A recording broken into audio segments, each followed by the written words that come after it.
Clasificación B, bajo supervisión de un adulto.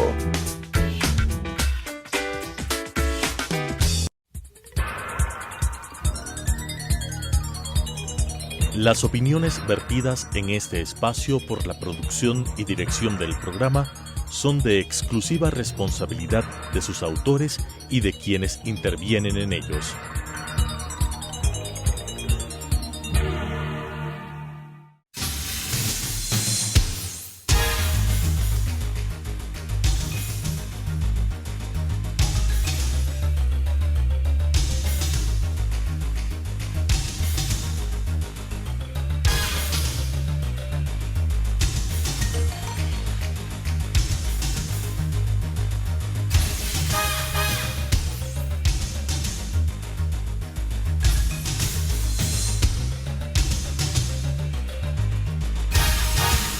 Ahora sí estamos. Buenas tardes, amigos, amigas. Este es Debate Jurídico, el programa del Colegio de Abogados de Pichinche, de la Facultad de Jurisprudencia de la Universidad Central del Ecuador. El día de hoy tenemos el honor de contar con un querido amigo, un gran profesor, además de Criminología y Derecho Penal, con quien nos conocimos hace muchos años en la Universidad de Buenos Aires y a quien además respeto muchísimo, tanto como persona como académico. El doctor Gabriel Ignacio Anitua. Iñaki, ¿cómo estás? Qué gusto tenerte con nosotros. Es un gusto verte, lamentablemente no personalmente. Guardo muy gratos recuerdos de los amigos ecuatorianos, la Universidad Central y de las cosas que hemos hecho juntos. Bueno, y que seguimos haciendo, porque de hecho eres profesor del Máster de Derecho Penal de la Universidad Central, así que tenemos el gusto de tenerte como profesor de nuestra casa de estudios. Iñaki, ¿hacia dónde va el penalismo, hacia dónde va el derecho penal en Latinoamérica?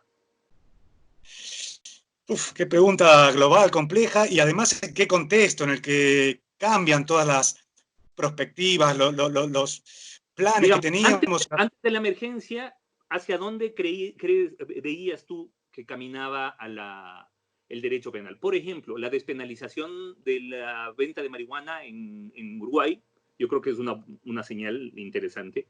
El cuestionamiento que desde la criminología crítica se ha realizado a la cárcel como única medida de represión penal, y yo creo que es también interesante. Pero ¿tú ves que vamos hacia un sistema penal un poco más garantista o todo lo contrario? La verdad es que no lo sé. Puedo decir desde una posición prescriptiva lo que a mí me gustaría. Hacia dónde va no lo sé, porque sí que noto que hay como unas profundas tensiones. Se habla de grietas en términos políticos, y yo creo que esto también se traslada a la política criminal.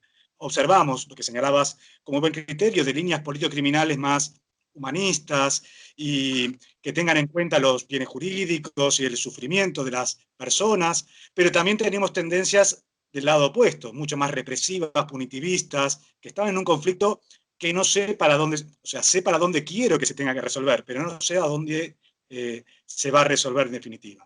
Me parece, no obstante, que esta crisis actual, la del COVID-19, nos lleva a repensar muchas cosas. Las cosas nuevas, pero también las que estaban de antes. Tú mencionabas muy claramente las críticas que hacía la criminología crítica, pero no solo la criminología crítica a el mundo del encierro, vinculado con el hacinamiento, la sobrepoblación, que es una característica especialmente latinoamericana, y los circuitos cerrados propios de las cárceles. Esto hoy cobra más vigencia que nunca. Está mucho más presente esa crítica. Es decir, hey, aquí aparece otro ingrediente, la cuestión sanitaria, que nos señala los problemas hacia los derechos humanos de esa forma de castigar. Esto nos obliga a repensar cosas que quizás ya estaban siendo pensadas, pero con una urgencia que hace difícil el razonamiento fino. ¿Hacia dónde? Oye, hablando de criminología crítica, ¿podemos decir que todavía está en vigencia el pensamiento crítico en la criminología o como que tuvo su ola y pasó un poco digamos que pasó un poco de moda? Yo creo que tiene mucha vigencia. En dos vías. Por un lado, como pensamiento crítico, teórico, académico, y sobre todo en nuestros países, donde necesitamos no solo del momento empírico describir qué pasa, sino también teoría, y teoría crítica para cambiar eso que estamos describiendo, pero también tiene otra influencia más sutil, si se quiere, y que a veces no se reconoce como parte de la criminología crítica. Cuando hablamos de alternativas a la prisión, el movimiento de las víctimas, el feminismo, todo esto es en gran medida una consecuencia de avances de la criminología crítica, que a veces no se aceptan como la criminología crítica, porque a veces el feminismo suele ser punitivista, las alternativas o composiciones pasan por otro lado, pero o el peso de las víctimas también. Pero todo esto surge sin duda de reflexiones de la criminología crítica. Y yo creo que es valioso reconocerlo también, decir, cuidado, que aquí empezamos nosotros a tocar estos temas. Estas nuevas tendencias, por ejemplo, la criminología feminista, que me parece además que ha tenido una aportación importantísima en los últimos años de la criminología, o la ecocriminología, que está un poco que también está un poco apareciendo y un poco en boga, nos obligan a replantearnos los paradigmas del sistema penal. ¿Tú crees que después, además, hoy por hoy, a propósito de esta emergencia, creo que todos los países están preguntándose qué hacer con los presos, si mantenerlos ahí, mandar un grupo a sus casas o cuál es la solución?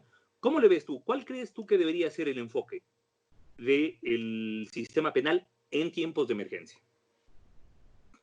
Es una gran pregunta que tendríamos que hacernos todos, evidentemente, sobre todo tomando en cuenta estas situaciones de urgencia. La cuestión de la cárcel es una prioridad, es una bomba de tiempo realmente desde un punto de vista sanitario, y tenemos que enfocar esto tal vez no con una gran teoría, sino con pequeñas problemáticas.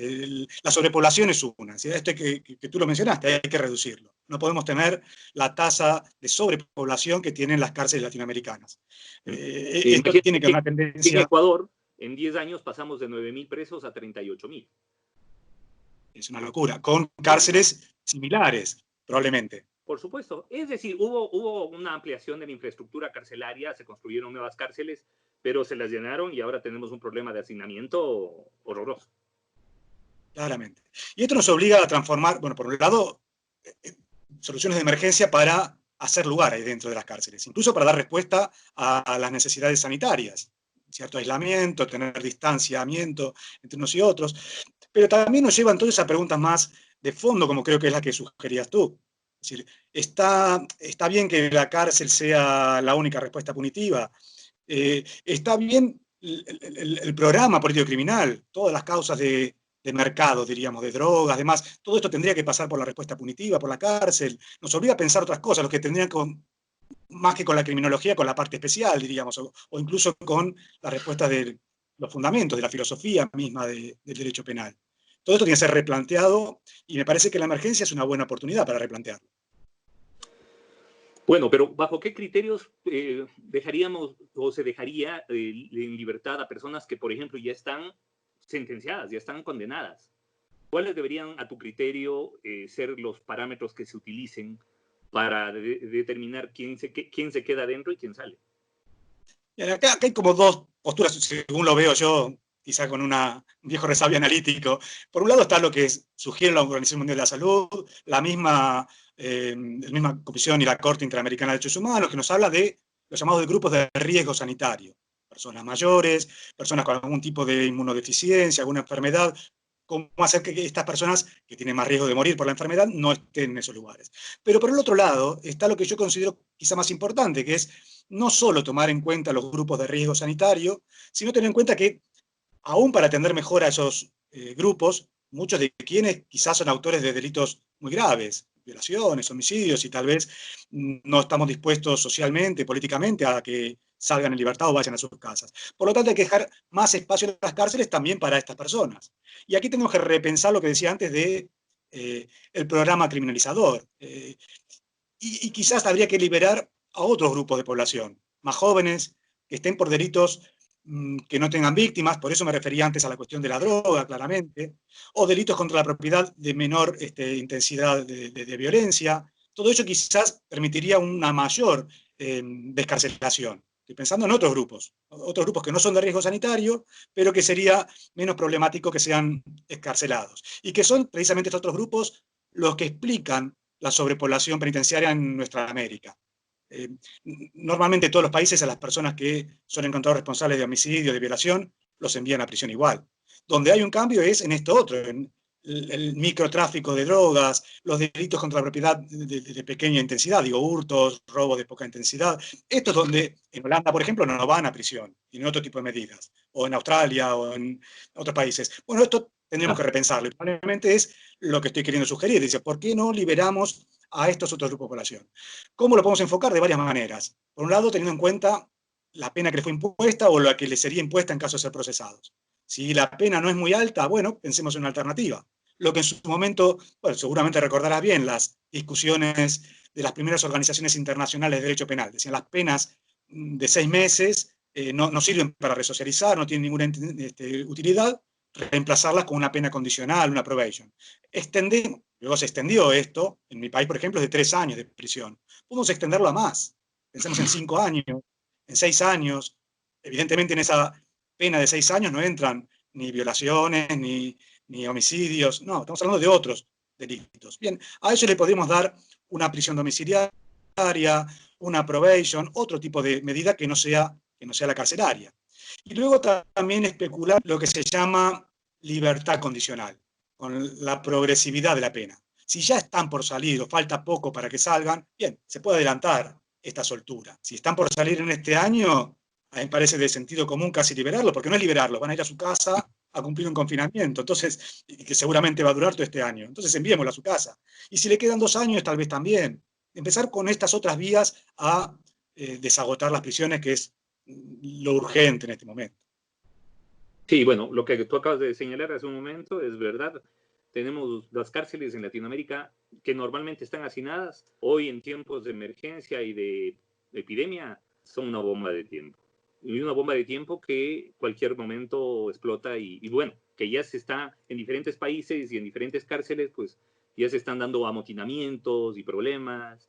Ahora mismo estoy hablando contigo, pero estoy pendiente también de la cárcel de Devoto, la de la Ciudad de Buenos Aires, donde hay un motín, tanto los presos ocuparon los techos, se sospecha que una persona puede haber caído de ahí y muerto, porque ciertamente también esto es grave, no solo tienen riesgo de morir las personas que son ancianos o inmunodeprimidos, pueden morir por balazos, por fracasos, por caer de un techo, la angustia que este confinamiento provoca en todos nosotros, en el ámbito de las prisiones es mucho más grave y genera respuestas mucho más violentas también. Y esto tiene que ser atendido. Y esto también puede ser atendido vaciando en parte esas cárceles. Y aquí el tiempo es siempre nuestro enemigo. Terminamos este primer bloque. Volvemos luego de un receso con el segundo bloque.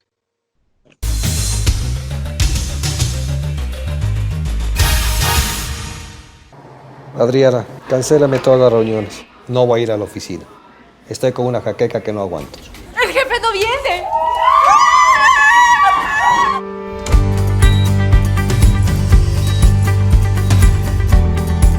¿Estás seguro? Salió bien. Muy bien. Bueno. Cuanto antes vayas a Ecuasanitas, más rápido te curas. La empresa de medicina prepagada que cuida de ti. Ecuasanitas.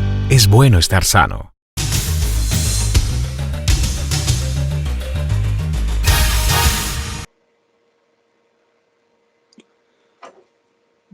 Volvemos con Debate Jurídico, el programa de la Facultad de Jurisprudencia de la Universidad Central del Ecuador y del Colegio de Abogados de Pichincha. El día de hoy tenemos el honor de contar con el profesor Gabriel Ignacio Nitua, Iñaki,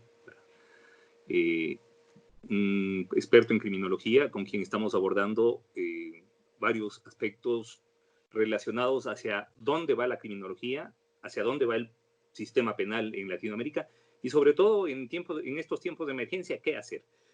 Uno de los temas que señalabas tú, Iñaki, en el primer bloque, es que debería ubicarse mecanismos para desalojar un poco nuestras cárceles.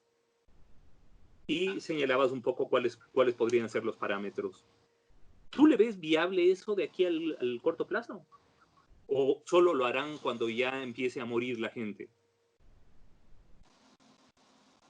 Yo espero que se actúe racionalmente y que desde todos los poderes públicos, el judicial en primer lugar, pero también el ejecutivo y el legislativo, se actúe antes de que haya estos resultados tan negativos. Se actúe de tal manera que creo que están orientando bien a los poderes la respuesta sanitaria. La respuesta sanitaria dice, más vale que actuemos antes que a posteriori. A posteriori ya es muy tarde, tenemos muchos problemas.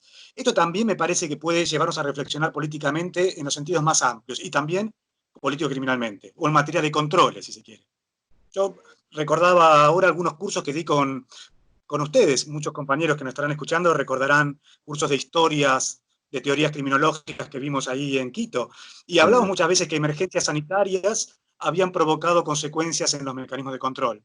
Las primeras grandes pestes que dieron surgimiento a la propia respuesta punitiva, a fines de la Edad Media, a principios de la modernidad, y sobre todo en el siglo XIX, que los temores a los contagios dieron nacimiento a los mecanismos de control, tanto el del encierro y el penitenciario, psiquiátrico y demás, como a los controles en las grandes ciudades. La misma policía surge como consecuencia de esos temores a los contagios de entonces. Quizás ahora también nos lleve a pensar en nuevas formas de control, más racionales, más preventivas, que en parte respondo a lo que me estás indicar, que sean antes y no después de que tengamos un mal.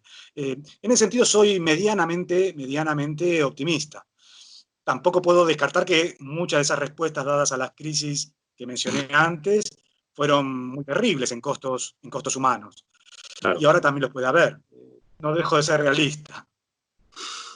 Pero bueno, me parece un poco optimista. ¿Tú crees que la respuesta punitiva va a ser racionalizante o más bien vamos hacia un endurecimiento de los controles por la vía de las nuevas tecnologías? Que lo que acaba de pasar en Corea del Sur, la forma en que controlaron la epidemia, la verdad aterra, porque sí, fue muy irracional, muy tecnológico, pero terriblemente controlador. Más racional necesariamente tiene que serlo, más tecnológico también. No podemos ir hacia atrás en la evolución o el desarrollo de las nuevas tecnologías. Lo de que sea más terrorífico o no depende en la medida de nosotros también, de los propios formados en las ciencias humanas y sobre todo jurídicas, que intentemos controlar esos controles, darle ya no racionalidad que la va a tener, sino respeto a la dignidad humana, algo de humanidad. No necesariamente los mayores controles tienen que por qué ser más terroríficos también. Incluso muchas veces pueden ser lo menos. Pensemos en su momento cuando pensaban en el control a través de la prisión contra la pena de muerte, por ejemplo, los suplicios, que ciertamente afectaban más a la dignidad humana, más allá de los problemas que tiene la propia respuesta de la prisión. Es cierto que tenemos que estar muy atentos a la pérdida de ciertas libertades, el ámbito que conocemos, quizá con una visión del siglo pasado de la intimidad. En mucho de esto vamos a tener que ceder. Tenemos que estar muy atentos a de qué manera se cede sin perder eso que señalaba antes como la esencia del humano, lo que tiene que ver con la dignidad. Quizás algo se pierda en esta necesidad de control biotecnologizado. No es solo la tecnología, el internet y demás, sino también el control sobre aspectos muy íntimos que hacen a la salud, pero que son muy íntimos de cada ser humano. Esto es un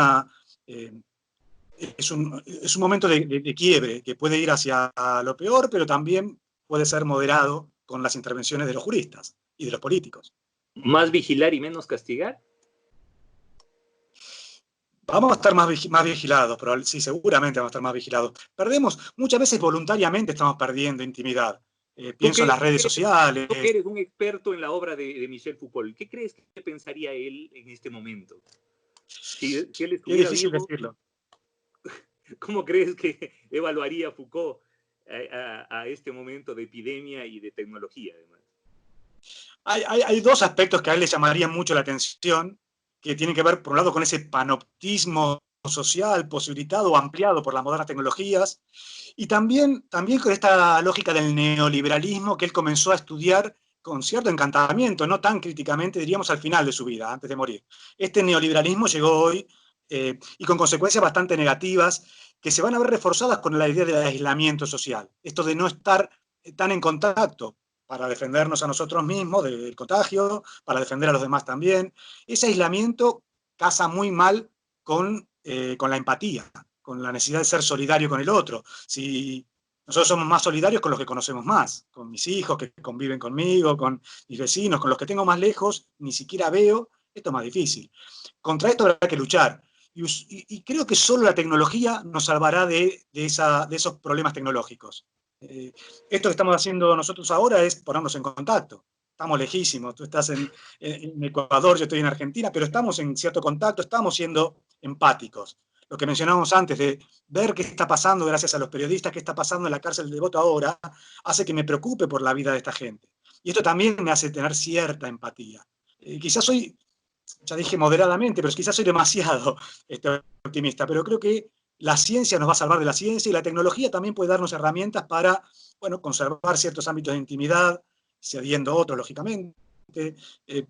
Mantener sobre todo esto que es lo esencial del ser humano, que es la dignidad, a pesar de todo, a pesar de los controles, que van a seguir existiendo, va a haber controles, y quizás va a haber más controles. Estos mayores controles pueden ser menos deteriorantes del cuerpo humano, de la dignidad humana. Yo creo que sí. Tendremos que pensar en esto, tenemos que ser imaginativos también en las respuestas, no solo penales, sino que vayan más allá de lo penal. El control, la herramienta punitiva es control, claramente, control social, pero el control social va más allá de lo penal. Tenemos que pensar en esto también, sobre todo pensando en lo que nosotros nos sometemos voluntariamente al control de los otros, a la mirada de los otros. ¿Por qué lo hacemos? Porque buscamos estar en contacto con el otro. Necesitamos del otro también. ¿Qué futuro le ves tú a la cárcel en Latinoamérica como respuesta punitiva? Más allá de la epidemia. Yo creo que si seguimos por el camino que íbamos, vamos al desastre. Iba a provocar muchas más muertes. Incluso algo que ya se observó también en Estados Unidos en los últimos 30 años, que es excluir no solo a determinadas personas, sino a determinados grupos de personas. Si de los afrodescendientes, 1 de cada 4 jóvenes afrodescendientes está en prisión, claro, toda esa comunidad queda excluida.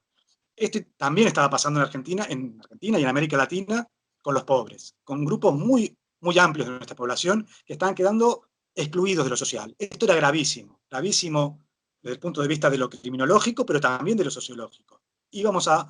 Vamos hacia muy mal camino si no revertimos esa tendencia del gran encarcelamiento. Bueno, ¿y qué futuro le ves a la criminología? ¿Por dónde crees que va a tomar la criminología? ¿O qué camino está tomando la criminología? Si yo fuera un estudiante de criminología o un estudiante que quiere estudiar criminología y te diría, bueno, ¿qué autores hoy por hoy me podrías aconsejar y hacia dónde crees que debería ubicarme? ¿Qué dirías? Diría que lamentablemente tienes mucho para trabajar, porque hay mucho para observar que no ha sido observado. No, pero bueno, básicamente las instancias del sistema penal, la policía, la cárcel y la justicia penal tienen que ser estudiadas. Si no es estudiado por los criminólogos, ¿por quién? Entonces, ahí tienen que poner los ojos. Autores también, y ya voy a hablar de eso, pero antes que autores es temas, meterse ahí, describirlo, con la lengua que tengan. Ojalá sea la criminológica, la sociológica, pero incluso la periodística, pero poner luz sobre esos aspectos de la realidad penal es fundamental. Es más importante que nunca. Entonces, los criminólogos son más importantes que nunca con esas investigaciones de tipo empírico, digamos. Dar cuenta, describir, contar. A veces los criminólogos críticos eran muy críticos de las estadísticas, de los datos. Los datos son importantes. Lo que estamos hablando a partir de que hay muchos presos. Esto es un dato de la realidad y que se obtiene con investigaciones criminológicas. Entonces, lo primero, investigar. Empíricamente, mucho más. Y luego también la teoría es importante. Sin teoría no sabemos qué investigar. Sin teoría es más difícil pensar en transformaciones. Y aquí aparecen los autores. ¿Qué autores?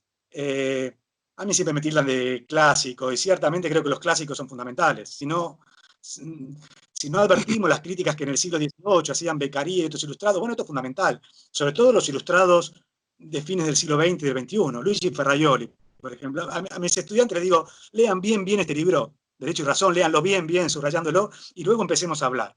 Nos dice cosas que son fundamentales no solo para la criminología, para el derecho penal. Leámoslo y adoptemos ese espíritu crítico, ilustrado, jurídico ilustrado, para pensar en reformas.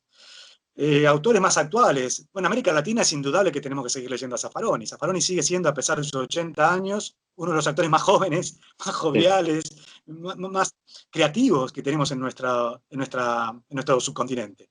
Y eso para mencionar a los grandes clásicos. Luego siempre hay autores más jóvenes que nos aportan cosas interesantes. Y aquí ha sido un gusto poder compartir estos minutos, muy ilustrativo. Muchas gracias por esta entrevista y bueno, esperamos pronto tenerte nuevamente. Ojalá personalmente podamos hacer la siguiente entrevista, si no por estos medios. Un fuerte abrazo y muchos cariños en casa. Igualmente para ti, para tu hijo, para toda la familia de Quito, de todo Ecuador, que los quiero mucho. Muchas gracias por estar en contacto. Gracias, Iñaki.